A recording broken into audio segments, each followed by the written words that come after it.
It used to be the kids were told to hide under their school desks in the case of a nuclear war. Now, I'm not sure what good a few inches of wood is going to do against 4 metric tons of bomb, but it helped to ease concerns of an entire generation who grew up afraid of the Cold War.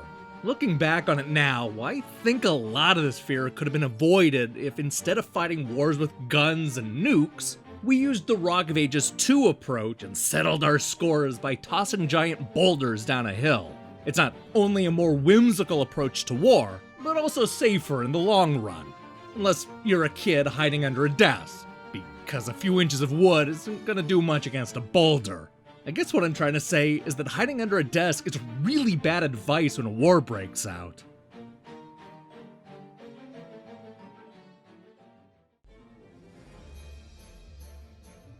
Rock of Ages 2, Bigger and Bolder, is the sequel to one of 2011's most unusual action games. It's basically a mix of Marble Madness and Rampart, putting you firmly in control of a large boulder whose sole purpose is to speed down a hill and crash into the enemy's castle door. What makes this so intense is that there's a second person trying to do the exact same thing. It's a battle to see who can build the best obstacles and break through the castle door first. Because it'll take more than one boulder strike to break open that gate, there ends up being a real emphasis on setting up obstacles to mess with your opponent. You'll end up spending money on cannons that'll shoot the other boulder, catapults that will send the rock flying, an air balloon that'll rain down bombs, wind machines that'll blow the boulders off course, and livestock that will literally stick to the boulder. Of course, your opponent is also spending money placing obstacles to thwart your plans. This is what makes Rock of Ages so exciting. Not only will you have to traverse long, winding levels, but you'll also have to put up with exploding barrels, wind machines, and all of the other obstacles the opponent left for you. By the time you've launched your 3rd or 4th boulder, the course will be littered with animals, forts, and barrels in your way. It's safe to say that beating the game requires both excellent driving and platforming skills. I liked the original game when I reviewed it a few years ago. It was easy to learn and consistently funny, as well as turning out to be one of the year's most addictive multiplayer experiences. But even with a bunch of one-on-one wins under my belt, I went into this new game a little unsure that we needed a sequel. I worried that the simple concept may not be deep enough to warrant 2 full games, and that this would just end up being more of the same. Thankfully, I was wrong.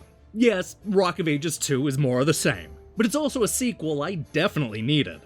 Much like the first game, Rock of Ages 2 plays out like a twisted history lesson as illustrated by Monty Python's Terry Gilliam.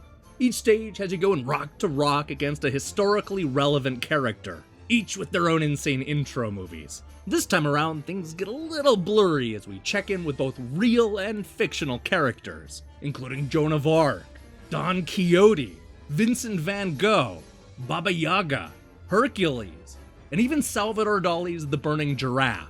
What I like about this cast is that many of them come from paintings and other works of art, giving the developers the freedom to change up the style from one battle to the next. For example, Medusa's stage is filled with neon green mountain tops that are being pelted by a downpour, while Vincent van Gogh takes us to the beautifully realized fields in Holland.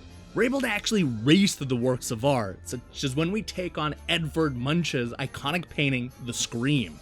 Beyond the typical battles, Rock of Ages 2 also includes a few new boss encounters. This will take us out of our comfort zone and have our boulder jumping on platforms and dodging all kinds of attacks. One example of this is the Sea Monster, which ends up playing like a next-generation Frogger remake. These boss fights are a little too easy though, but they're a fun diversion from the typical downhill battles. Unfortunately, it's not just the boss fights that are a little too easy, but the game in general.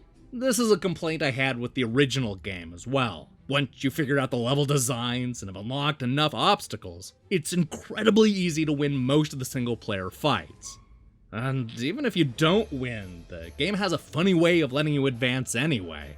I was surprised to discover that I could destroy each tower in the world map, even when I was completely routed by the computer.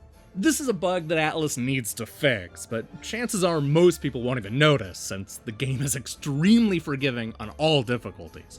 Of course, the real fun of the game isn't going rock to rock with the computer, but rather battling it out with your friends. There's a real emphasis on the multiplayer in Rock of Ages 2, with literally every mode having some form of either online or local 2 to 4 player action. This includes the complete campaign, extra modes, and a robust online multiplayer area filled with exciting battles and harrowing obstacle courses. Atlus has done an excellent job of building on the elements people liked about the original.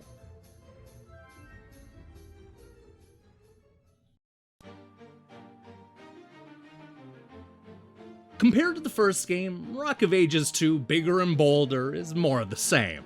You'll fight through the same types of levels, run into the same obstacles, and laugh at the same kind of gags. And yet, I didn't mind, because I couldn't get enough of the silly introductions and the action-packed battles. This is a fun multiplayer game, and I love that there's nothing else quite like it on the market.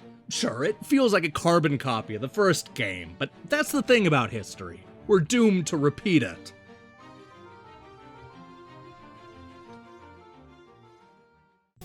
Hey, thanks for watching our review. So here's the question of the day. Assuming they're gonna make another one of these games, what famous historical moment do you want to see depicted? It can be real or fake, so go wild. Personally, I'd like to see a level based on the Great Game Crash of 1983. In other news, we're gonna be back with a huge exclusive. Like, actual breaking news.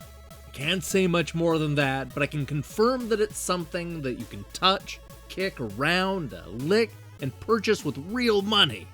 You'll see what I'm talking about soon enough, but I guarantee that it's worth it. Anyway, I recommend you click that subscribe button and support what we're doing here. Until then.